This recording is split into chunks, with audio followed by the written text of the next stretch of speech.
Hello everyone, welcome to MS study Guru. So आप सबके लिए हाजिर है जी इकोनॉमिक सर्वे। इकोनॉमिक सर्वे का सारा हम आज इम्पॉर्टेंट हाइलाइट्स पढ़ने वाले हैं जो अभी 2022 एंड 2023 का आया है आपके स्पेशली यूजीसी नेट इकोनॉमिक्स के एग्जाम के लिए। इसमें जो भी जैसे क्वेश्चंस बन सकते हैं उन सब चीज़ों के बारे में हम पढ़ेंगे। जैसे आपके जो भी सेट या यूजीसी नेट के एग्जाम या कोई भी ऑब्जेक्टिव एग्जाम जिसमें इकोनॉमिक्स के क्वेश्चंस आते हैं, ऑब्जेक्टिव एग्जाम या जर्नल नॉलेज के या करंट के क्वेश्चंस पूछे जाते हैं, कोई भी आपका ऐसा ऑब्जेक्टिव एग्जाम, इसके लिए ये हेल्पफुल रहेगा। ठीक है जी। सो अगर आप नए आए हैं चैनल पर तो सब्सक्राइब जरूर कर लीजिएगा। डिस्क्रिप्शन में सारी डिटेल्स आपको दी गई है, मेरा टेलीग्राम चैनल दिया गया है, उसको आप ज्वाइन कर सकते हैं सभी क्लासेस के अपडेट्स के लिए। एंड मेरी बुक का लिंक भी डिस्क्रिप्शन में है और मेरी अनअकैडमी की प्रोफाइल का लिंक भी आपको डिस्क्रिप्शन में दिया गया है। तो देखिए ये जो पिक्चर है ना, इससे आपको मोस्टली सभी चीज़ें क्लियर हो जाएंगी जो आपके एग्जाम के लिए इंपॉर्टेंट चीज़ें हैं। तो आपको fiscal deficit, that is very important, पूछा जाता है एग्जाम में फिस्कल डेफिसिट। तो ध्यान से देख लीजिए, ये जो फिस्कल डेफिसिट है ना, इसकी फिगर्स 2019-20 में 4.7% रहा, 2020-21 में 9.2% ऑफ जीडीपी, काफ़ी ज़्यादा आ गया यहाँ पे, कोविड का ईयर था इसलिए। फिर ये जो 2021-2022 6.7% इसमें दिया गया है एंड 2022-2023 का आपका इकोनॉमिक सर्वे में ये 6.4% दिया गया है, बजटरी एस्टिमेट जिसको हम बोलते हैं आपके इकोनॉमिक सर्वे में भी। ठीक है, these figures are very very important. उसके बाद आपका जो है इन्फ्लेशन सीपीआई एंड डब्ल्यूपीआई की फिगर्स देख लीजिए, consumer price index and wholesale price index. तो सबसे पहले इसमें सबसे ज़्यादा इंपॉर्टेंट सीपीआई है। ठीक है, दोनों में से ज़्यादा इंपॉर्टेंट सीपीआई है। तो जैसे अगर सीपीआई की आप फिगर्स देखिए, ग्रीन वाला जो लाइन है ये आपको सीपीआई का दिख रहा है। 2019-20 में ये जो सीपीआई है 4.8% रहा है जी। 2020-21 में सीपीआई आपका 6.2% है जी। 21-22 में ये देख सकते हैं यहाँ पर कम होके 5.5% हो गया। 22-23 में ये फिर थोड़ा सा बढ़ के 6.8% जा रहा है। इसी तरह WPI जो है आपका होलसेल वाला इन्फ्लेशन, ये 2019-20 में काफी कम था 1.7%, 20-21 में बढ़ के कम होके 1.3% रह गया।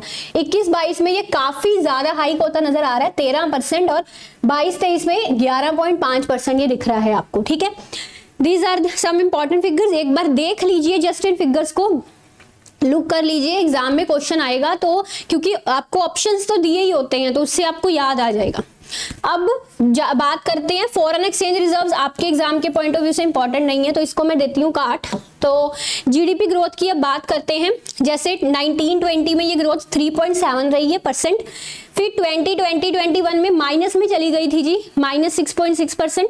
21-22 में देखिए 8.7% यहाँ बताई गई है, आपके जो अभी इकोनॉमिक सर्वे आया उसमें 2022-23 में ये 7% गई है, और आने वाले साल की प्रिडिक्ट की गई है, मतलब 23-24 की इसमें प्रिडिक्ट की गई है, प्रोजेक्टेड है ये 6 से 6.8% के बीच में रहने वाली है। ठीक है जी, ये चीज आपको पढ़नी है। इसके बाद अब ये जो आपके स्ट्रक्चर होता है इकोनॉमी का, 3 सेक्टर्स में डिवाइड होता है as you know, agriculture sector, industrial that is manufacturing sector and tertiary and service sector. ठीक है, इन तीनों का ग्रोथ रेट पढ़ते हैं हम, दैट इज इंपॉर्टेंट। जैसे आपका जो एग्रीकल्चर सेक्टर, एग्जाम में ना एक बार क्वेश्चन आया था कि कोविड ईयर में कौन सा सेक्टर था जिसमें नेगेटिव ग्रोथ देखने को नहीं मिली, तो एग्रीकल्चर सेक्टर ऐसा था जिसमें कोविड ईयर में नेगेटिव ग्रोथ देखने को नहीं मिली। क्योंकि आप देखिए इंडस्ट्रियल सेक्टर में भी कोविड के दौरान नेगेटिव ग्रोथ आई थी, सर्विस सेक्टर में भी नेगेटिव आई थी, बट एग्रीकल्चर सेक्टर में आपको कहीं भी नेगेटिव ग्रोथ यहाँ पे दिखाई नहीं दी। ठीक है जी। 19-20 में 5.5% रहा था जी, 20-21 में 3.3% रहा, कोविड ईयर में काफी अच्छा ग्रोथ रहा इसका। फिर 21-22 में ये 3% का आ गया, और 22-23 का प्रिडिक्ट किया गया है यहाँ पर 3.5%। ठीक है, एग्रीकल्चर का ग्रोथ जीवीए में, यानी कि एग्रीकल्चर का जीवीए में जो हम शेयर या कॉन्ट्रीब्यूशन बोलते हैं। फिर उसके बाद इंडस्ट्रियल सेक्टर की बात करते हैं। 18-19 में माइनस में ग्रोथ देखने को मिली, -1.4। फिर 20-21 में ये माइनस में देखने को मिली है जी, कोविड के ईयर में -3.3%। 21-22 में काफी अच्छा ग्रोथ देखने को मिल रहा है 10.3%, और प्रोजेक्टेड किया गया 4.1%। ठीक है, 22-23 का। फिर आपका 19-20 जो है, जी हाँ, 19-20 का सर्विस सेक्टर में ग्रोथ 6.3% है। और देखिए क्वेश्चन आएगा एग्जाम में, कोविड ईयर में सबसे ज्यादा नेगेटिव ग्रोथ किस सेक्टर में देखने को मिली थी? सर्विस सेक्टर में सबसे ज्यादा नेगेटिव ग्रोथ देखने को मिली थी, -7.8%। 21-22 में ये आपका बताया गया 8.4%। हाँ, ये जो आपका 22-23 का है ना, यहाँ पे बता रहे हैं 22-23 का, ये फर्स्ट एडवांस्ड एस्टिमेट्स बता रहे हैं, ठीक है। प्रोजेक्टेड आपका कौन सा है? प्रोजेक्टेड जो एस्टिमेट, वो ध्यान से सुनिएगा, जो एस्टिमेट वो 23-24 के बता रहे हैं ना, दीज आर प्रोजेक्टेड, वो प्रोजेक्टेड है, यानी कि प्रोजेक्शन आने वाले साल के। जो एस्टिमेट्स आपके 22-23 के यहाँ पे बता रहे हैं ना, वो आपके फर्स्ट एडवांस्ड एस्टिमेट्स हैं, पहले एस्टिमेट्स, फर्स्ट एडवांस्ड एस्टिमेट्स ये वाले हैं 22-23 के, एंड 23-24 के आपके प्रोजेक्टेड हो गए। ठीक हो गया अभी, चलो। और इसके बाद ये हम कर रहे थे 21-22 में ये दिए गए हैं 8.4%। एग्जाम में आपको इतना वो नहीं पूछा जाएगा कि इसमें first advanced estimates and projected estimates, just year mention होगा, इस ईयर का बताइए, तो आपको वो बताना है।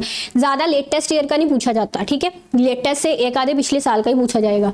तो 22-23 का यहाँ पे 9.1%, जो कि काफी अच्छा बताया गया। सबसे ज्यादा यहाँ पे ग्रोथ रेट जो है 9.1% सर्विस सेक्टर का ही बताया गया, तीनों सेक्टर्स में, ठीक है। एग्रीकल्चर सेक्टर का तीसरे नंबर पे, सबसे लास्ट पे यहाँ पे जीवीए में कंट्रीब्यूशन है, एज यू नाउ सबसे कम जीवीए में कंट्रीब्यूशन एग्रीकल्चर सेक्टर का ही है। सबसे ज्यादा कंट्रीब्यूशन यहाँ पे सर्विस सेक्टर का बताया। देन इंडस्ट्रियल सेक्टर का यहाँ पे 4 दूसरे नंबर पे, और एग्रीकल्चर का तीसरे नंबर पे है, ठीक है। ये हो गया अभी आपका। अच्छा, आगे कुछ इंपॉर्टेंट चीजें इसमें देख लीजिए। यहाँ पे ना जैसे इकोनॉमिक सर्वे में एक कैपेक्स की बात की गई है, द कैपिटल एक्सपेंडिचर। उसने कहा कि जो गवर्नमेंट है, सेंट्रल गवर्नमेंट है, उसका कैपिटल एक्सपेंडिचर बढ़ा है बाय 63.4% बढ़ा है, ठीक है। तो ये इसको एक ग्रोथ ड्राइवर माना गया है, एक अच्छा सिग्नल इसको माना गया है इकोनॉमी के लिए कि कैपिटल एक्सपेंडिचर गवर्नमेंट का बढ़ने से, आपको मैंने फिस्कल पॉलिसी में क्राउडिंग इन इफेक्ट समझाया हुआ है, सारे इकोनॉमिक्स वाले लर्नर्स जानते हैं। गवर्नमेंट के एक्सपेंडिचर बढ़ाने से जब प्राइवेट एक्सपेंडिचर को बूस्ट मिलता है ना, तो यहाँ पे गवर्नमेंट का एक्सपेंडिचर 63.4%, जिससे इकोनॉमी ग्रो की, और गवर्नमेंट की एक्सपेंडिचर बढ़ने से यहाँ पे प्राइवेट एक्सपेंडिचर को भी बूस्ट मिला है, ठीक है। ये लिखा हुआ है क्राउडिंग इन, तो ये फिस्कल पॉलिसी के इफेक्ट सारे रटकर जाना, crowding in effect, crowding out effect, pump priming, ठीक है। देन यहाँ पे प्राइवेट कंजम्पशन की बात की गई है। प्राइवेट कंजम्पशन जो है यहाँ पे 58.4% है आपके सेकंड क्वार्टर, फाइनेंशियल ईयर 23 के सेकंड क्वार्टर में।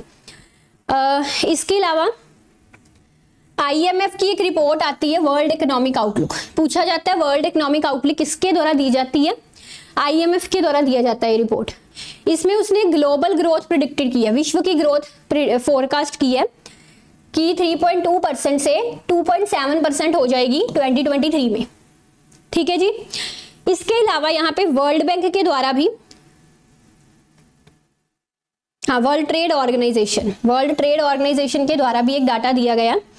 उसने कहा है कि जो देखिए यहाँ पे था ग्लोबल ग्रोथ, यानी कि विश्व की ग्रोथ फोरकास्ट की गई थी जो 3.2 से 2.7% कम होगी। यहाँ पे ग्लोबल ट्रेड फोरकास्ट किया गया, विश्व का ट्रेड जो है, ठीक है, किसके द्वारा? वर्ल्ड ट्रेड ऑर्गेनाइजेशन के द्वारा। ये किसके द्वारा प्रेडिक्ट थी ग्लोबल ग्रोथ? आईएमएफ के द्वारा, ठीक है। तो वर्ल्ड ट्रेड ऑर्गेनाइजेशन के द्वारा प्रेडिक्ट क्या किया गया कि ग्लोबल ट्रेड जो है वो कम हो जाएगा 3.5% से सिर्फ 1% हो जाएगा विश्व का ट्रेड, ठीक है जी। ये कुछ फिगर्स हाइलाइट्स हैं। इसके अलावा यहाँ पे ना कुछ स्कीम्स की बात आई है, तो ये स्कीम्स आप थोड़ा सा इनके बारे में पढ़ लेना। जैसे यहाँ पे एक स्कीम की बात आई है इकोनॉमिक सर्वे में, emergency credit line guarantee scheme. उसने कहा कि जो ये जो स्कीम है जो 2021 में आई थी, emergency credit line guarantee scheme, इससे काफी ज्यादा फायदा मिला है एमएसएमईज को, micro small and medium enterprises को। असल में ये जो स्कीम है ये क्या है, इसके बारे में छोटा सा मैंने यहाँ पे लिखा भी है। इस स्कीम के अंदर जो फाइनेंशियल इंस्टीट्यूशंस है इंडिया में, उनको इमरजेंसी लोन मिल सकता है, या जो एमएसएमईज जो भी कोविड के द्वारा सफर हुए हैं उनको यहाँ पे इमरजेंसी लोन की फैसिलिटी प्रोवाइड होती है इस स्कीम के अंडर, ठीक है। आपको एमएसएमई की लेटेस्ट डेफिनेशन पढ़नी है जी, जो मैन्युफैक्चरिंग एंड सर्विस की अभी जो नहीं है वो तो सेम ही है ना, मैन्युफैक्चरिंग सर्विसेज की तो इन्वेस्टमेंट की है, और एक प्लांट एंड मशीनरी की वो जो भी है, आपको वो नई डेफिनेशन अच्छे से सारी पढ़कर जानी है, मैंने अपनी पुरानी क्लासेस में करवाई हुई है काफी बार। अच्छा, परचेजिंग पावर पैरिटी की टर्म्स में इंडिया जो है तीसरी लार्जेस्ट इकोनॉमी है, और अगर एक्सचेंज रेट के अकॉर्डिंगली देखा जाए तो 5वीं लार्जेस्ट इकोनॉमी है। यहाँ पे कुछ स्कीम्स का जिक्र आया है, ये स्कीम्स आपको पढ़ के जानी है। स्कीम्स लाइक पीएम किसान हो गया, एंड एक और स्कीम है यहाँ पे पीएम गरीब कल्याण अन्ना योजना। तो रूरल सेक्टर से यानी कि एग्रीकल्चर से रिलेटेड ये स्कीम्स हैं, इनके बारे में शॉर्ट में पढ़ जाना। पीएम किसान, पीएम गरीब कल्याण अन्ना योजना, वो कहता है कि इसने काफी बेनिफिट दिया है।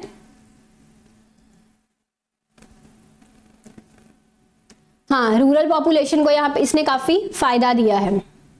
फिर उसके बाद यहाँ पे मनरेगा का भी जिक्र आया है, Mahatma Gandhi National Rural Employment Guarantee Scheme, इसका भी जिक्र आया है। उसने कहा है कि काफी सारे रूरल एरियाज में इसने जॉब्स प्रोवाइड की हैं डायरेक्टली और इनडायरेक्टली। यहाँ पे कुछ अपॉर्चुनिटीज भी इसने प्रोवाइड की हैं रूरल हाउस होल्ड्स के लिए, अपनी इनकम को डिवर्सिफाई करने का, अलग अलग सोर्सेज से अपनी इनकम जनरेट करने की भी अपॉर्चुनिटीज प्रोवाइड की हैं इस स्कीम ने। मनरेगा इंपॉर्टेंट है आपके एग्जाम के लिए, ठीक है, इसके बारे में भी आप कुछ चीजें पढ़ के जा सकते हैं। सो बेसिकली यही था जो मैंने आपको करवाया है क्रक्स आपके एग्जाम के अकॉर्डिंगली इकोनॉमिक सर्वे का। जानकारी अच्छी लगी है तो वीडियो को लाइक शेयर प्लीज जरूर कर दीजिएगा। Thank you very much, take care, bye bye.